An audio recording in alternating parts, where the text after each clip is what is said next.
उत्तर प्रदेश से हिंदू लड़की और मुस्लिम लड़के का सच्चा वाक्य सुनकर दिल खुश हो जाएगा। अस्सलाम वालेकुम प्यारे दोस्तों, कैसे हैं आप सब।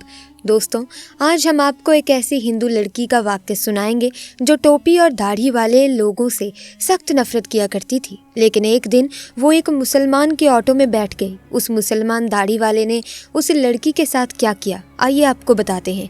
लेकिन प्यारे दोस्तों, इस वीडियो में आगे बढ़ने से पहले आपसे एक छोटी सी गुजारिश है कि अगर आपने इस वीडियो को लाइक नहीं किया तो जल्दी से इस वीडियो को लाइक करें। और दोस्तों, आइए इस वीडियो को शुरू करते हैं। प्यारे दोस्तों, एक बार लखनऊ की सड़क पर एक हिंदू लड़की खड़ी हुई थी। दरअसल वो किसी ऑटो वाले का इंतजार कर रही थी। उसको अपने घर जल्दी जाना था। अचानक से उसे एक ऑटो वाला आता हुआ दिखाई दिया। उसने उस ऑटो वाले को रुकने का इशारा करते हुए हाथ दिखाया और उसको रुकवा लिया।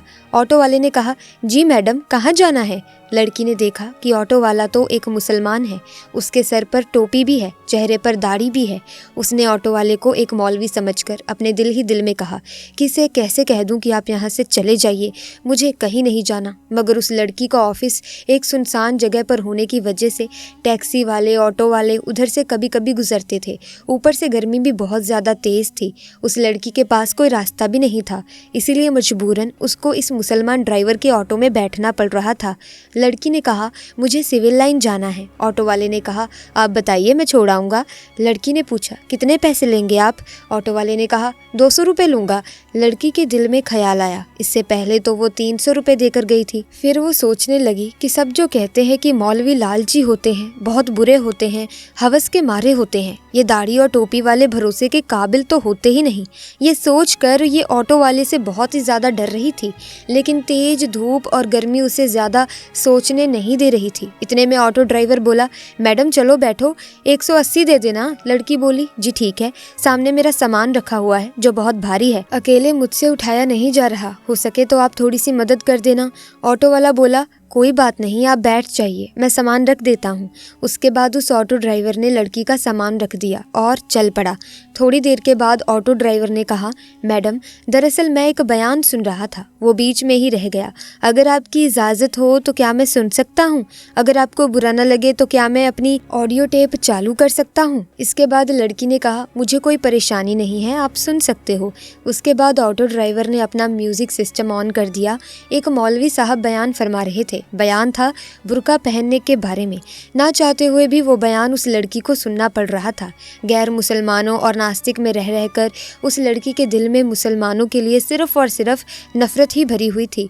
लड़की को सिर्फ यही बताया और सिखाया गया था कि मौलवी भी एक भेड़िया होता है, जिसका मकसद माल और दौलत और लालच के अलावा कुछ नहीं होता। मजहब और धर्म के नाम पर सिर्फ पैसा कमाना ही उनका पेशा होता है। मगर अब ये लड़की एक मुसलमान के ऑटो में बैठी हुई थी और ना चाहते हुए भी एक मौलवी साहब का बयान सुन रही थी। इस बयान में मौलवी साहब एक जोरदार आवाज से गरज रहे थे और कह रहे थे, पर्दा अल्लाह का हुक्म है। पर्दा एक औरत के जिस्म का मुहाफिज है। उसके चेहरे से लेकर जिस्म के हर हिस्से, यहाँ तक कि इसके हाथ, पाँव और कमर तक को ढाँप कर हजारों की भीड़ में उसे महफूज होने का यकीन दिलाता है। पर्दा औरत को शैतान की नज़रों से बचाता है। देखने वाले अपनी आंख तक घुमा लेते हैं। वो सोचते हैं कि लड़की तो शरीफ मालूम होती है। पर्दा औरत की इज्जत है, उसकी सलामती का ज़मीन है, उसके पाक दामिनी की जारी अलामत है। पर्दे में ही एक औरत की इज्जत है, लेकिन बेपर्दा उस औरत की मिसाल भुने हुए गोश्त की तरह है, जिस पर एक मक्खी आकर बैठ जाती है, उस पर बैठकर अपनी गंदगी निकालती है और हर एक उसको खाने की नज़र से देखता है। हर नज़र उसे खाने और नोचने के लिए दौड़ती है। ये सब कुछ सुनकर उस लड़की को ऐसा लगा कि ये अल्फाज उसके लिए ही बोले जा रहे हों, क्योंकि जब वो ऑफिस आती जाती है तो रास्ते में हर लुच्चे लफंगे की नज़र इस पर पड़ती है और वो उसको घूरा करते थे। उसको ऐसा लग रहा था कि उसकी मुश्किल का हल एक ही हो और वो सिर्फ पर्दा है। इतने में ही उसके बताई गई गली में ऑटो पहुंच जाता है। उसके घर के सामने जाकर ऑटो रुक गया। वो लड़की ऑटो से नीचे उतरी और कहने लगी, मेहरबानी करके आप मेरा सामान बाहर रखने में मेरी मदद कर दें। उसके बाद उसने अपनी मम्मी को फ़ोन किया और कहने लगी, मम्मी, सनी को नीचे भेज दो, मेरा सामान है जिसमें वज़न बहुत ज़्यादा है, इसको मैं अकेले ऊपर लेकर नहीं आ सकती। माँ ने फ़ोन पर कहा, बेटा सनी तो घर पर मौजूद नहीं है। ये सुनकर ऑटो ड्राइवर बोला, मैडम कोई बात नहीं, मैं आपका सामान ऊपर ले जाता हूँ। लड़की के दिमाग में तो पहले ही ये सोच आ चुकी थी कि शायद ये पैसों के लालच में ये सब कुछ कर रहा है, चलो इसे सामान रखवा ही लेती हूँ, उसके बाद में जो भी ये पैसे मांगेगा उसको मैं दे दूंगी।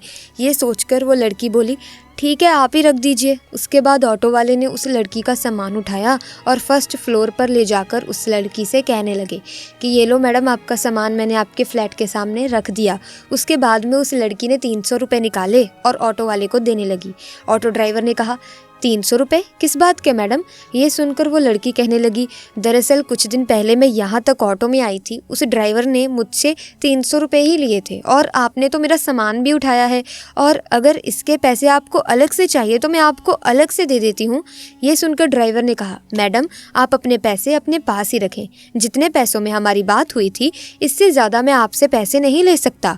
और रही बात आपका सामान को उठाने की, तो हमारा दीन हमें ये सिखाता है कि हमें दूसरे लोगों से हमदर्दी रखनी चाहिए, इसीलिए मैंने आपका सामान उठाकर आपकी मदद की, इसीलिए इसके पैसे मैं आपसे नहीं ले सकता। ये कहकर ड्राइवर जाने लगा तो लड़की के मुंह से निकल गया, क्या आप एक मौलवी हैं? ऑटो ड्राइवर मुस्कुराने लगा और कहने लगा, मुमकिन है मौलवी साहब के बारे में आपको गलत जानकारी दी गई है, आपको मुसलमानों के बारे में गलत गाइड किया गया है। मैं एक मौलवी अलीम हाफिज तो नहीं, लेकिन मैं उनसे मोहब्बत करने वाला जरूर हूँ, मैं एक मुसलमान हूँ। ये कहकर ऑटो वाला जाने लगा। लड़की अपनी आंखों में आंसू लिए अपने घर की तरफ जाने लगी। प्यारे दोस्तों, अगर आपको एक मुसलमान की जिंदगी क्या होती है ये देखनी है तो आप अल्लाह की प्यारे नबी जनाब मोहम्मद सल्लल्लाहु अलैहि वसल्लम से अच्छी मिसाल आपको इस दुनिया में कहीं पर भी नहीं मिल सकती। मोहम्मद सल्लल्लाहु अलैहि वसल्लम ने औरतों के हक में उस वक्त आवाज़ उठाई थी जब लड़कियों को जिंदा दफन कर दिया जाता था।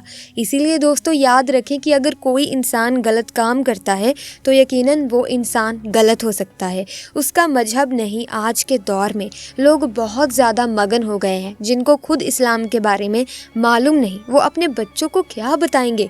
याद रखें, इस्लाम बिल्कुल पाक और साफ मजहब है, इस्लाम हक है, किसी के कहने सुनने से इसको बुरा भला ना कहें। अगर फिर भी आपके दिमाग में इस्लाम को लेकर कोई भी गलत फहमी है तो आप खुद अल्लाह के पैगंबर मोहम्मद सल्लल्लाहु अलैहि वसल्लम के बारे में पढ़ें, उसको देखें, आपको जरा बराबर सी गलती कहीं पर भी नज़र नहीं आएगी। अगर आप किसी मुसलमान को गलती या फिर बदतमीज़ी करता हुआ देखें तो आप उसे सिर्फ इतना बोल दें कि तुम्हें तुम्हारे प्यारे नबी ने क्या सिखाया है। यकीन करिए दोस्तों, अगर वो सच्चा मुसलमान होगा तो शर्म से वहीं पर पानी पानी हो जाएगा और वहीं पर वो सच्ची तौबा कर लेगा।